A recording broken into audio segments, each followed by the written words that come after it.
Japanese brands in 2025 take no risks. It's just endless retro reissues and limited editions. Their new models are becoming pretty boring. I wish one of the big Japanese companies would give us something new, something different.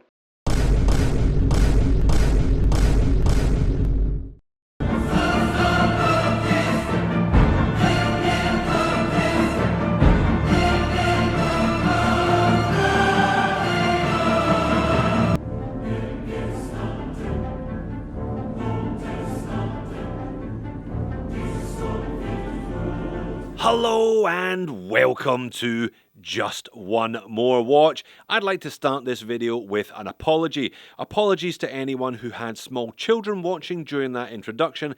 I hope they don't need too much therapy. This G-Shock, the GAV01, is an absolute stinker. It is without a doubt the worst G-Shock I've ever seen, probably, arguably, the worst Casio I have ever seen as well. And I bought it to roast it. I paid 235 Australian dollars specifically to roast it. You can see here, Amazon has removed the image. Perhaps they were sued for traumatizing too many children. Now, I'm not the only person to have a pop at this recently. Russell, the Mad Watch Collector, who just loves Casios, he said it was the worst G-Shock he'd ever seen as well. Now, he bought the black one with the intention of keeping it. I have no intention whatsoever of keeping this one, so I bought the fluoro green one. Now, these are not officially available here yet in Australia. They're still marked as coming soon on the Casio Oz website. My only hope is that they don't release it before I can sell this thing on Marketplace, probably later on today. Now, some watches look worse in the press shots and actually look better once you get them. This is not one of those watches. What on earth were they thinking with this one? Who on earth is the target market? Who do they think will buy this watch? Not only does it look ridiculous, just wait till you see what it looks like on my average sized human male wrist in just a minute or two.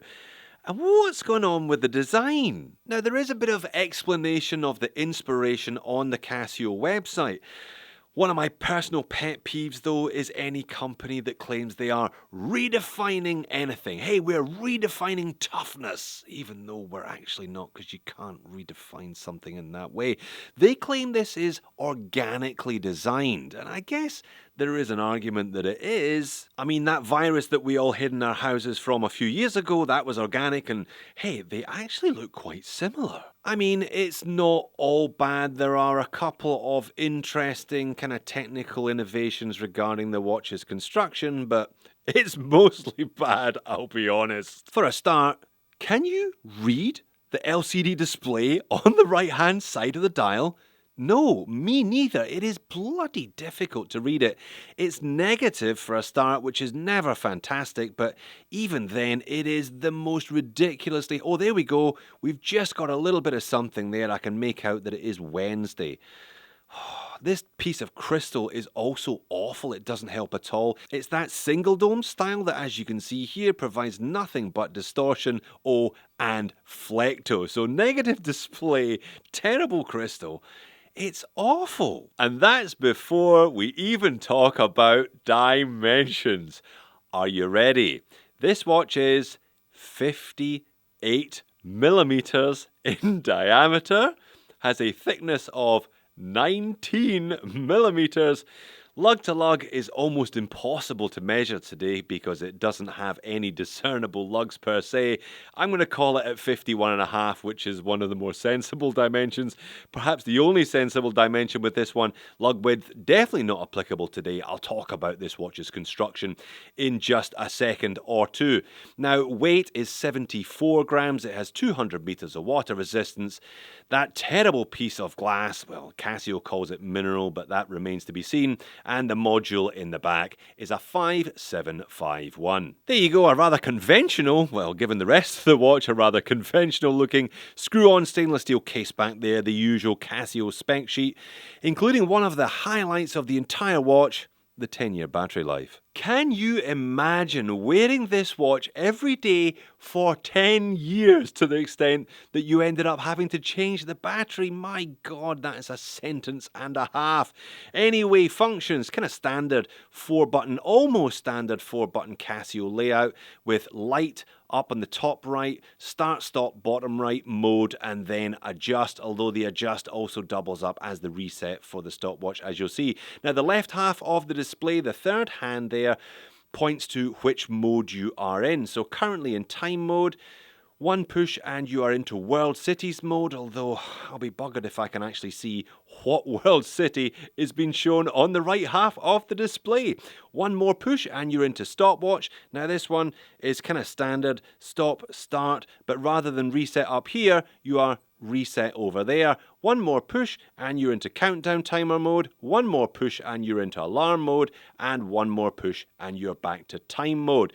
I should point out there is some kind of organic style graphic on the left half of the display. I will try and capture that using my macro lens, but you need the macro lens to see it. You can barely tell what's going on from arm's length. These 12 protrusions on the top of the watch case, they do protect the dial, as is the kind of G-Shock tradition, and they are effectively hour markers.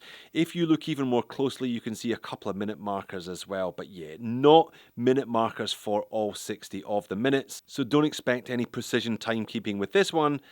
And check out the hands. Organic perhaps with all the circles, but again, very indistinct. Yeah, just horrible. Alright though, alright, let's look at the last of the positives before I put it on wrist, which is surely the punchline of today's video.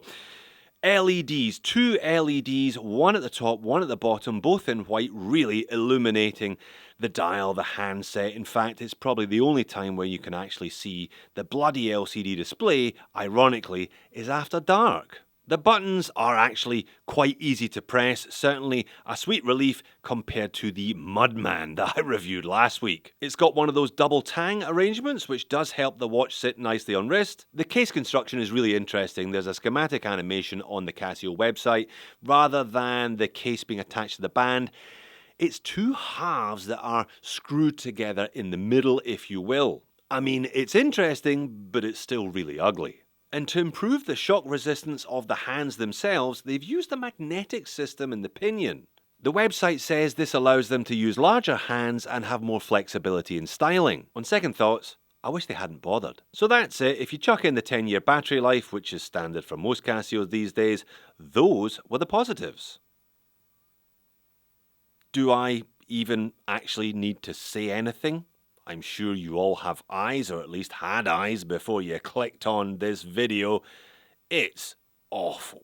It's awful. The neon colour is awful. I don't know who's buying or wearing watches in this colour in 2025. The other colours aren't much better, to be honest. Even in black, it would still just look ridiculous. This is the next biggest watch that I own, the 45mm Mudman that looks tiny by comparison. And there you go, if you needed the overhead shot, there it is. I can't help but laugh. Honestly, I'm not putting it on. That thing just looks so stupid on me. Like I said, I've got an average size wrist. Can you imagine if you had like a 5.5-inch wrist and you bought one of these? Just obscene looking. It's just terrible. Now, I have given Casio grief in the past for their seemingly endless conveyor belt of retro reissues, but when you see what they can come up with in terms of original designs, I take it back. All is forgiven. Please give me some more 80s watches, anything other than this. So there you have it. Well done for making it to the end of a video about a Casio that I hate. Why not watch a video about a Casio I love instead? Thanks for watching. I'll see you in the next one.